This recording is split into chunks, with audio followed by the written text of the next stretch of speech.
ओम शांति। आज बहुत ही खुशी की बात है कि 1974 की मुरलियाँ जो कि पूरी हो गई हैं इस वर्ष की, और उसका आज फिर आप सबको मक्खन मिलने जा रहा है। काफ़ी सारी मुरलियाँ थी और उन लगभग 40 मुरलियों में से 21 पॉइंट विशेष, पहले तो लगभग 400 पॉइंट निकली, फिर उनमें से 21 पॉइंट ऐसी निकाली हैं जो सचमुच एक ब्रह्मास्त्र का काम करेंगी। एक एक पॉइंट संपन्न बनाने का कार्य करेगी। उन सब पॉइंट्स को आप स्मृति में रख के उनको यूज़ करना। कम से कम एक सप्ताह एक वर्ष की 21 पॉइंट बुद्धि में रखें, फिर दूसरा सप्ताह दूसरे वर्ष की। इस तरीके से हमें सारी पॉइंट्स याद हो सकती हैं और वो समय पे बहुत काम आती हैं। तो आज सुनिए 1974 की मुरलियों से निकला हुआ मक्खन। ड्रामानुसार नंबर 1 पॉइंट है, ड्रामानुसार विशेष स्थान पर विशेष पार्ट बजाने का चांस मिला है, तो अपने विशेष पार्ट को महत्व दे चलना चाहिए ना। अगर आप अपना महत्व ना रखेंगे तो अन्य भी आपका महत्व नहीं रखेंगे। इसलिए अब अपने पार्ट के महत्व को जानो। खुद जब हम अपनी वैल्यू खुद रखेंगे कि बाबा ने मुझे कितना ऊंचा पार्ट दिया, तो बाकी सब भी बाबा कहते फिर वैल्यू रखेंगे।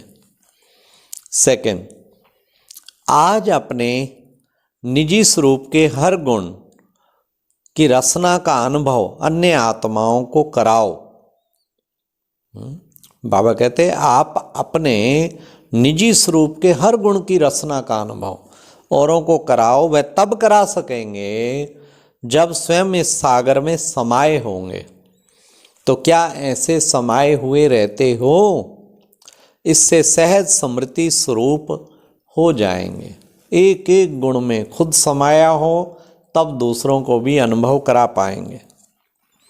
थर्ड, ऐसा संकल्प इमर्ज होना चाहिए कि अब सर्व आत्माओं का कल्याण हो।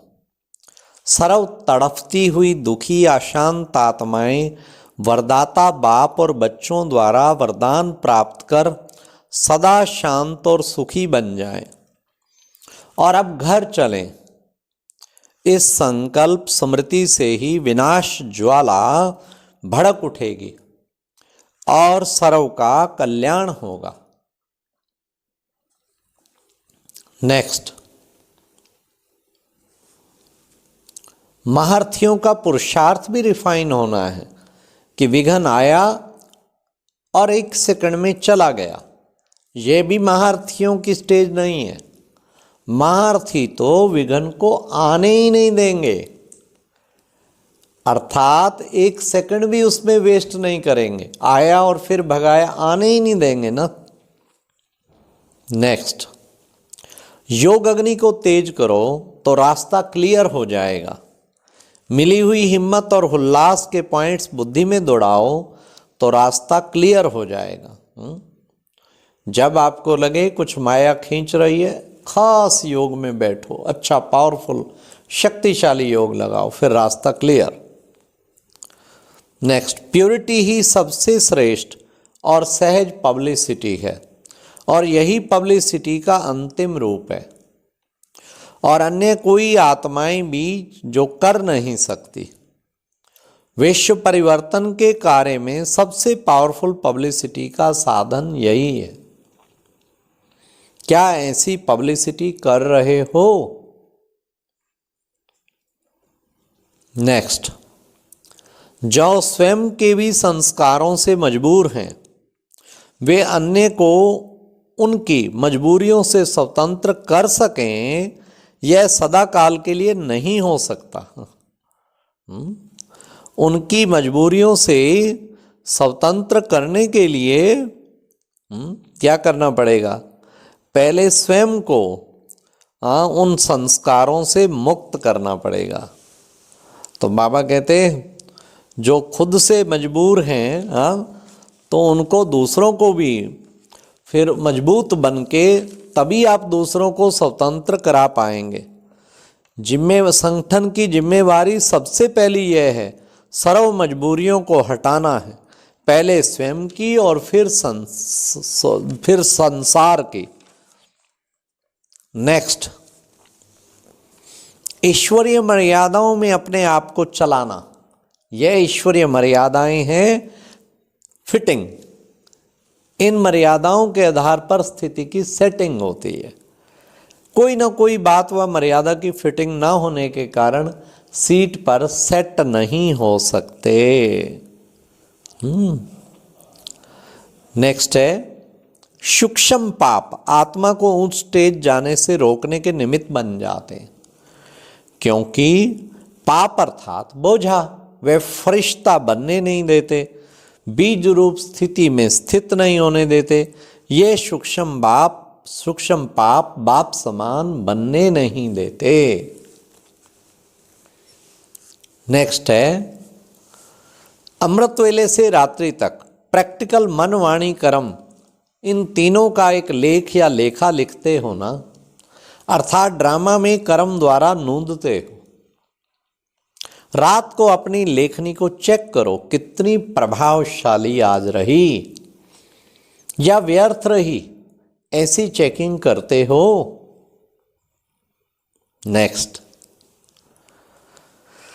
आगे चलकर सत्य बोल, सत्य वृत्ति, सत्य दृष्टि, सत्य वायुमंडल, सत्य वातावरण, सत्य का संगठन प्रसिद्ध दिखाई देगा, अर्थात ब्राह्मण परिवार एक शीश महल बन जाएगा। ऐसी फाइनल रिजल्ट ऑटोमेटिकली आउट होगी। अभी तो बड़े बड़े दाग भी छिपाने से छुप जाते हैं। क्यों? क्योंकि अभी शीश महल नहीं बना है जो कि चारों ओर के दाग स्पष्ट दिखाई दे जावें। नेक्स्ट, बाबा ने कहा सुनाने की विधि रखी हुई है। बाप जबकि जानते भी हैं तो भी सुनते क्यों हैं? क्योंकि स्वयं द्वारा किए गए कर्म व संकल्प स्वयं वर्णन करेंगे तो ही महसूसता की सीढ़ी पर पांव रख सकेंगे। महसूस करना या अफसोस करना या माफी लेना बात एक ही हो जाती है। महसूसता के आधार पर स्पष्ट हो, बोध से स्वयं को हल्का करो, तभी डबल लाइट फरिश्ता व आत्मिक स्थिति स्वरूप बन सकेंगे।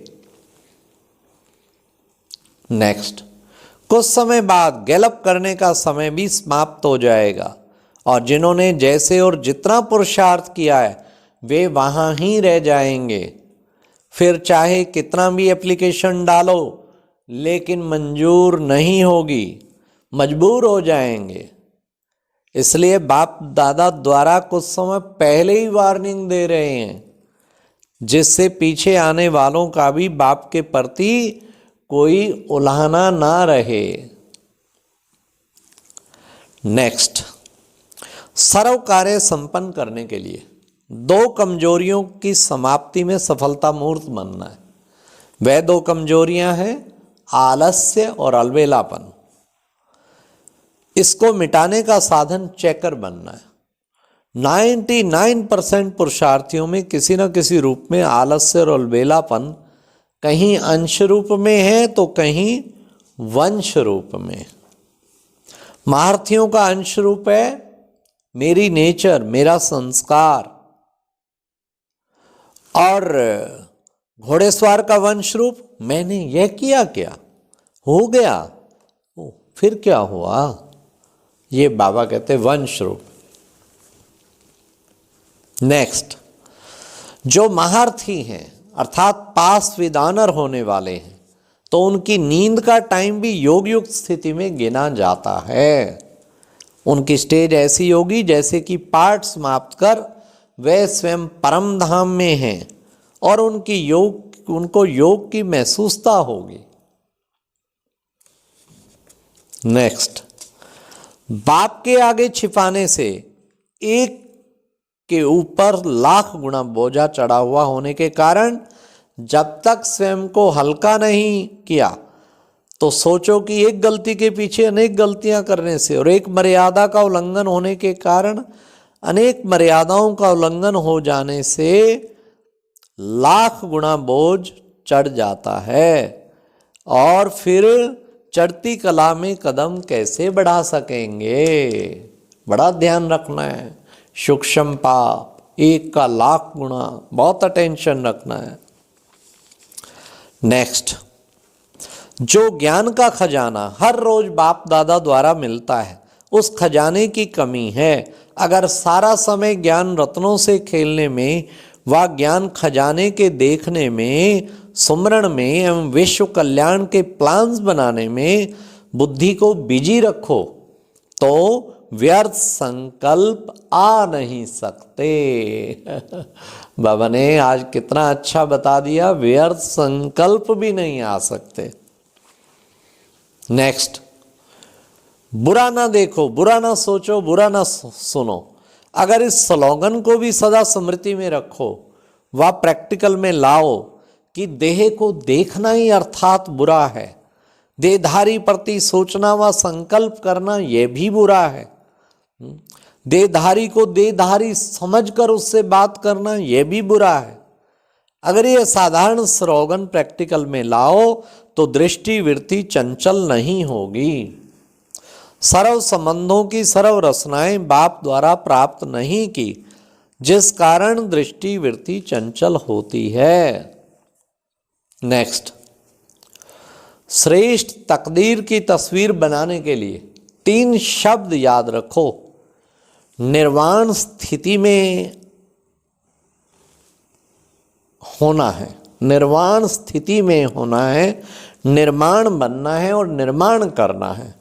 तो तस्वीर क्या बनेगी फिर? तस्वीर आकर्षण में बन जाएगी। निर्वाण अर्थात वाणी से परे स्थिति में स्थित हो, एक की लग्न में मग्न, और निर्माण मान से परे, और नव निर्माण कंस्ट्रक्शन करनी है, डिस्ट्रक्शन नहीं।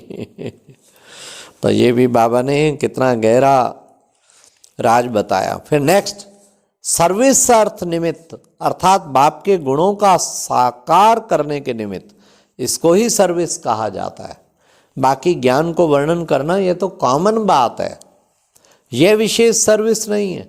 सर्विस की विशेषता अर्थात बाप के सर्व गुणों का स्वरूप बनकर बाप का साक्षात्कार अपने स्वरूप द्वारा कराओ। ये बाबा सर्विस की खास बाबा बात बता रहे हैं। नेक्स्ट, चाहे मन से, चाहे तन से अथवा धन से समय पर सहयोग दिया तो बाप दादा द्वारा अंत तक सहयोग देने के लिए बांधा हुआ है।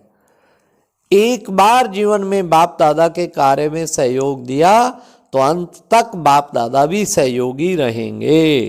यह भी एक हिसाब किताब है। अच्छा, ओम शांति। ये थे बाबा के 21 विशेष रतन। मक्खन मंथन किया, मक्खन जो बाबा की मुरलियों से निकला हुआ, इसको अच्छी तरह सुनहरे अक्षरों में नोट करके और रोज एक बार इन पे नज़र डालें और उनको प्रैक्टिकल लाने की, जीवन को में प्रैक्टिकल लाने की कोशिश करेंगे तो जीवन बहुत महान बन जाएगा। सौभाग्य से अभी तक के 69, 70, 71, 72, 73 ये 5 वर्षों की तो मैंने खुद भी प्रैक्टिस की, सारी 105 पॉइंट बिल्कुल बुद्धि में सेट हो गई। और जब चाहें क्लासेस में रिपीट करते हैं। तो अब ये भी करेंगे। ये बाबा कहते ज्ञान का पेट्रोल अगर बुद्धि की टंकी में फुल होगा तो व्यर्थ संकल्प 100% कंट्रोल हो जाएंगे। अच्छा, ओम शांति।